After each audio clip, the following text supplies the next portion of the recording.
turabasuhuje kandi tubashimiye ko muri ko twumva. Uyu munsi turi ku itariki ya mbere z'ukwezi kwa kabiri, aho u Rwanda rwafashe iyi tariki kugira ngo ibe ikimenyetso cyo kwibuka abantu bose bapfuye, baguye ku rugamba n'abaguye mu bindi bikorwa byose bigamije kuzana no guhesha agaciro igihugu cyacu cy'u Rwanda. Kuva mu ishinga n'ihangwa ry'u Rwanda kinyesekuru bya kera mu kinyejana cya 10 mwaka wa 1900, aho Gihanga wa mbere Ingoma ijana yahanze u Rwanda kuza kugera ku bamuzunguye bose bagiye bakoresha ishyaka, bakoresha umuhate, bakoresha ubwitange budasanzwe kugira ngo u Rwanda dufite uyu munsi rube rugeze aho rugeze. Kuva kuri Ruganzu wa mbere Bwimba na mushiki we Robwa, ubwo bemeraga kuba abatabazi bakaba abacengeri, Robwa akemera kwanga kubyarira igisaka ngo kitazigarurira u Rwanda. Hanyuma umusaza we nawe Ruganzu wa mbere Bwimba akagwa mu gitero cy'umuhigo mu Gisaka, bigatuma yishwe. Ntabwo yaguye mu Gisaka ko mutere, ahubwo yishwe n'abahigi bandi baturukaga mu Gisaka, bituma nyine u Rwanda rurengera ntirwajya mu maboko y'ababisha, kuko abagomba gutabarira ingoma bari babyanze. Hanyuma rero tukaza tukagira ku bwa Ruganzu wa kabiri Ndoli, aho se Ndahiro wa mbere Cyamutare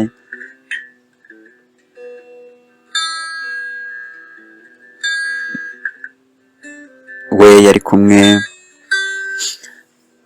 n'abamikazi n'abandi abo baje kwicwa mu gitero abanyabungo bari bagabye mu Rwanda bafatanije n'izindi ngabo nyinshi cyane, baratanga, baguye mu miko y'abakobwa. Hanyuma Ndahiro Cyamatare nawe nyine agwa bita Rubi rw'inyundo, ariko umuhungu we Ruganzu Ndoli icyo gihe yari agifite izina rya Ndoli, ajya kubundira ikaragwe k'Abahinda kwa Nyirasenge Nyabunyana, arahabundira, ahabundutse bundura u Rwanda ararurema, ararukomeza we n'ingabo z'Ibisumizi. Gusa nyuma bigaragara ko kuza kugera ku bwa Kigeli wa gatatu Ndabarasa, ugakomeza ukaza kugera kuri Kigeli wa kane Rwabugiri, waje gukora ibintu bikomeye cyane ari kumwe n'ingabo z'ingangurarugo, umutwe w'umurangangoma bari barabyirukanye, hamwe n'indi mitwe myinshi cyane yarimo abagabo b'intwari, aho mujya mwumva ba Rwanyonga rwa Mugabwa mbere, mukumvamo abo bita ba Rutishereka, mukumvamo abo bita ba Kabare, mukumvamo na mukuru we Nyamushanja wayoboraga Uruyange, mukumvamo ba Ruhinankiko abasaza bakanjagera, mukumvamo na Bisangwa bya Rwambituri wamutwariraga uwo mutwe w'ingangurarugo n'abandi benshi cyane. Abo bose rero bari intwari, barwanya intambara, bahawe imidende, bahawe impeta z'impotore, bacaniwe uruti. Ibyo byose byari ibikorwa byarangaga ingabo z'u Rwanda rwa kera, byarangaga Abanyarwanda, harimo n'Abanyarwanda ku giti cyabo bagiye bakora ibikorwa na n'uyu munsi tugifatiraho icyitegererezo. Ibyo nta kindi rero cyabaga gishingiyeho, kwari kugira ngo Abanyarwanda, ababyiruka bazasigarana amateka yo gukorera igihugu, yo kucyitangira no kukirwanira ishyaka, kugira ngo bakireme bagikomeze kibe u Rwanda rw'ubuhangange, u Rwanda rwuje ubutwari, u Rwanda rwuje ibikorwa, ruhamije ibirindiro. U Rwanda rwagiye rugira abayobozi beza barurwaniye ishyaka, barukoreye, rugira abasirikare, rugira abaturage bashyize hamwe barwanira ishyaka mbere y'umwaduko w'abazungu. Naho ibihe by'umwaduko w'abazungu rero uziye, naho tugarabona yuko hari abami cyane cyane nk'aho twavuga Rudahigwa warwanya ishyaka, arwana ishyaka rikomeye. Naho u Rwanda narwo rwongeye gusubirana igisirikare nk'uko mubizi kuva Ababiligi bafata u Rwanda bahise bakoraho igisirikare tukajya turindwa n'indugaruga zaturukaga mu gihugu cya Congo, kuko bari baratinye ko barumvisha ibigwi by'abasirikare b'u Rwanda, bumva ko niba barekera igisirikare bazabigaranzura babakuraho. Kandi koko byari byaranagaragaye, kuko iyo hataba abasirikare b'u Rwanda Abadage bari kuba barashiriye mu Rwanda, ariko abasirikare b'u Rwanda babarwanyeho, gusa nyine biranga byanze baratsindwa. Mu kubahana rero nawe bakuraho igisirikare cy'u Rwanda. Ingabo z'u Rwanda rero aho zisubireho muri Repubulika ya mbere, nabwo hagiye habamo abasirikare bagiye nyine barwana bakagaragaza ibikorwa by'ubutwari kugeza magingo aya. Ariko dusubiye inyuma gatoya, u Rwanda rwo hambere kugira ngo babashe gukomeza no gukomeza abo basirikare, habagaho uburyo bwo kubagororera. Na n'uyu munsi biracyabaho, n'undi wese wakora ibikorwa by'ubutwari igihugu kiramumenya kikamugororera. Mu Rwanda rwo hambere rero habagaho uburyo bwo gutanga impeta z'ubutwari. Izo mpeta z'ubutwari zikaba zarahabwaga abantu babaga bakoze ibikorwa bidasanzwe kugeza magingo aya. Rero impeta ya mbere yari impeta bitaga umudende. Iyi mpeta y'umudende rero ikaba ari impeta yahabwaga umuntu w'intwari wabaga wabashije kwica byibura ababisha 7 ku rugamba, akaba ariwe bambikaga iyi mpeta. Iyi mpeta y'umudende rero yabaga ari icyuma kimeze nk'umukwege bambaraga mu ijosi, gitunzweho amashinja, cyangwa se inyuma cyabaga gicuze nk'umuhunda ucuritse, mbese byabaga birimo nk'amarebe nk'ariya bari mu nzogera. Iyo mpeta rero bakayiha umuntu wabaga wabashije kwica ababisha 7 ku gihe cyo mu rugamba. Hanyuma hazaga iyindi mpeta ya kabiri bitaga impotore, akaba ari impeta y'ubutwari yambikwaga umuntu wabaga wivuganye byibura ababisha b'abanyamahanga 14 abatsinze ku rugamba. Nyuma y'urugamba rero yambikwaga uwo muringa usa n'amazi uzinze nk'inyabubiri, akawambara mu kuboko kw'iburyo. Mbese iyo mpeta y'umudende uhabwaga umunisha abantu 7, iyi mpeta y'imotori igahabwa umunisha abantu 14. Habaga rero n'ubundi bwoko bw'impeta, ikaba ari impeta y'ikirenga bitaga gucana uruti. Iyo mpeta yahabwaga umuntu wabaga wishe ababisha 21 ku rugamba. Numva ko abanyarwanda babaga badasanzwe, kwica abantu 21 mu gitero cy'abantu muhanganye ntibyabaga bisanzwe. Uyu muntu rero yahabwaga impeta y'ikirenga bitaga gucanira uruti. Kugira ngo ayihabwe rero, ibwami haberaga imihango ikomeye ikitabirwa n'ubwami bwe. Umwami akaza akaba ahari. Uwo muntu rero wabaga wavunnye uruti yabaga yubashywe bitavugwa, akanafatwa nk'intwari y'ikirenga. Icyo gihe yahabwaga imisozi yo gutegeka n'amashyo 100. Umubare w'amashyo y'inka yahabwaga kandi byaterwaga n'urwego rw'abo yishe babaga baherereyemo. Urugero, nk'uwishe igikomangoma ntabwo yagororerwaga amashyo angana n'ayo wishe rubanda rusanzwe. Uwishe umugaba w'igitero w'umubanzi bahanganye nawe ntiyagororerwaga nk'uwishe umusirikare usanzwe.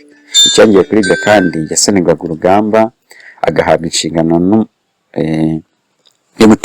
y'umutekereza mukuru w'ibitero.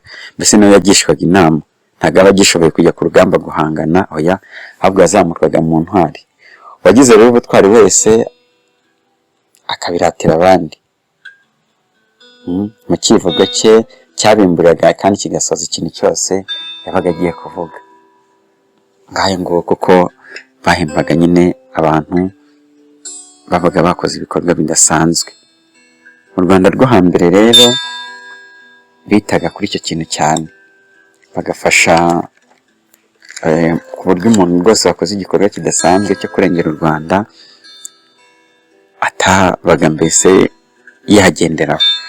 Mu Rwanda rwa vuba none genda dufatiye nko mu gihe cyo kubohora u Rwanda, nk'uko mubizi u Rwanda kuva muri 59 abanyarwanda barahunze, 63 barahunga, 68 barongera baricwa, 9 nuko barakomeza barahunga, 73 Habyarimana afashe ubutegetsi, urebye nta mpinduka zabayeho cyane, nubwo abantu batangiye guhunga nka mbere, ariko nta mpinduka. Aho baje kurekaramira rero uburenganzira ngo nabo batahe bagire uburenganzira ku gihugu, byaje gusaba ko haje kuba intambara. Intambara rero kugira ngo ibe, hari abitanze, hari abakoze ibikorwa bidasanzwe kugira ngo ibashe kuba yashoboka. Muri abo rero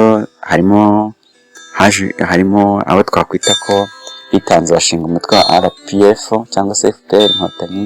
Uwo mutwe nawo rero wagombaga kugira igisirikare cya RPF Inkotanyi. Mu gushinga rero icyo gisirikare cya RPF, umugaba mukuru wa mbere ari we Liyeti Fred Rwigema, Major General Fred Rwigema, yashinze batayo 5 zifashishije mu rwego rwo gutangiza mbese urugamba nyirizina. Batayo ya mbere yari igizwe na Majoro Bunyenyezi Chris, batayo ya 4 yari igizwe na Majoro Ndugute, batayo ya 6 yari igizwe na Lieutenant Colonel Adam Waswa, batayo ya 9 yari igizwe na Major Sam Kaka, hakaza na batayo ya 11 yari igizwe na Kapiteni Kayitare Vedaste cyangwa se bitaga Intare Batinya. Aba bose rero nibo bifashishijwe muri batayo za mbere zashinzwe. Hanyuma aho Liyeti Fred Rwigema yitabiye Imana aguye ku rugamba, yaje gusimburwa na Major Peter Bayingana, akongerezwa na Chris Bunyenyezi. Aba bombi rero baje gupfa nabo ku itariki 23 z'ukwezi kwa 10 mwaka w'1990. Dr. Bayingana yaje guhura na Bunyenyezi, agwa mu gico ahitwa Kamagiri hafi ya Ryabega. Bunyenyezi nawe muri uwo muhuro nawe agwa mu gico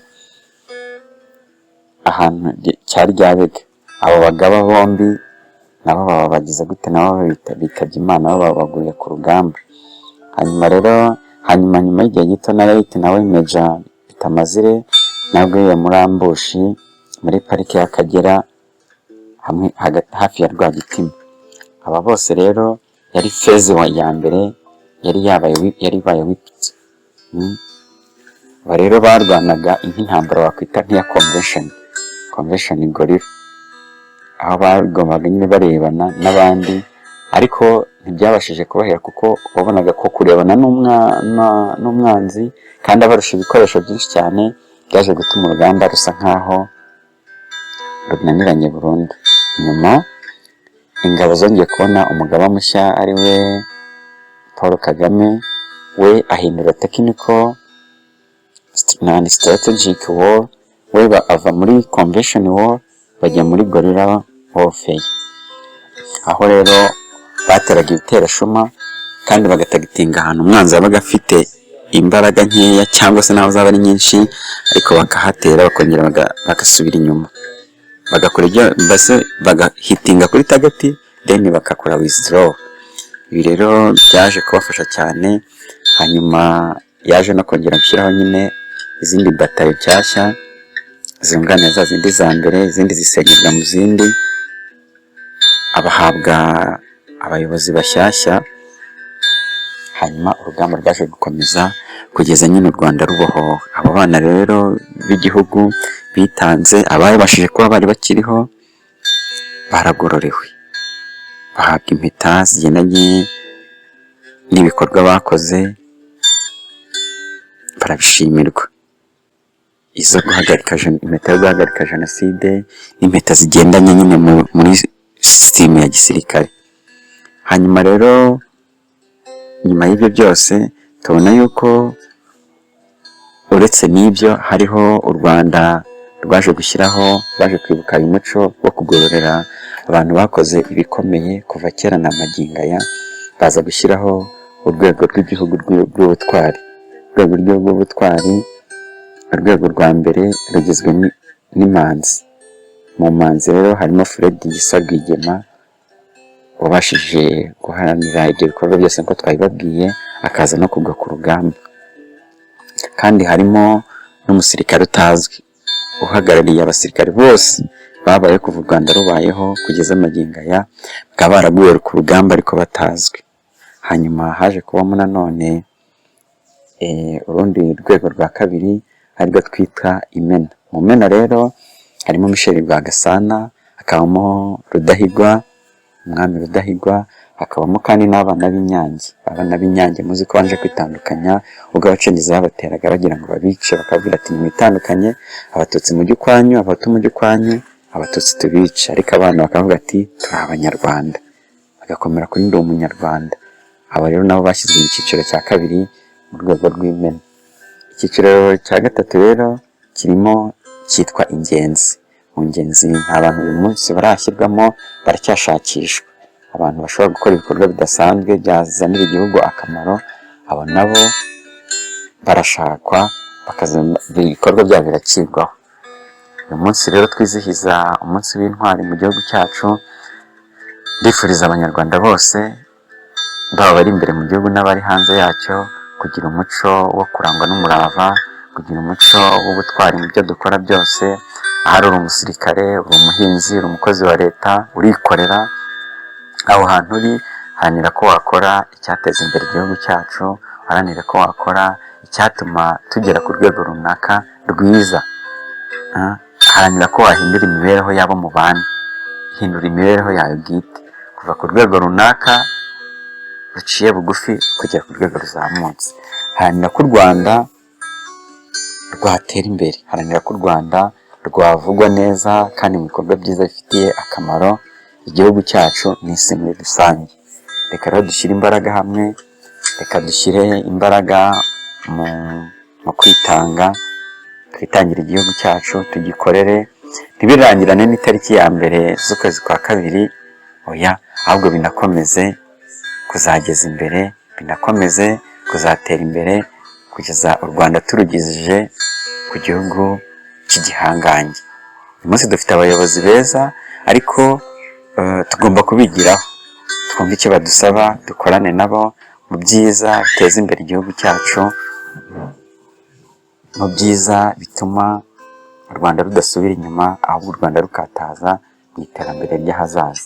Ndabakunda cyane rero, mwari kumwe na Isaie Sego, Biganza bizira ubwiko, indashyikirwa Rwema rwa Rukeratabara, Inkotanyi y'imidende rwa Gitinywa. Ndabashimiye rero, naho utaha. Ciao ciao.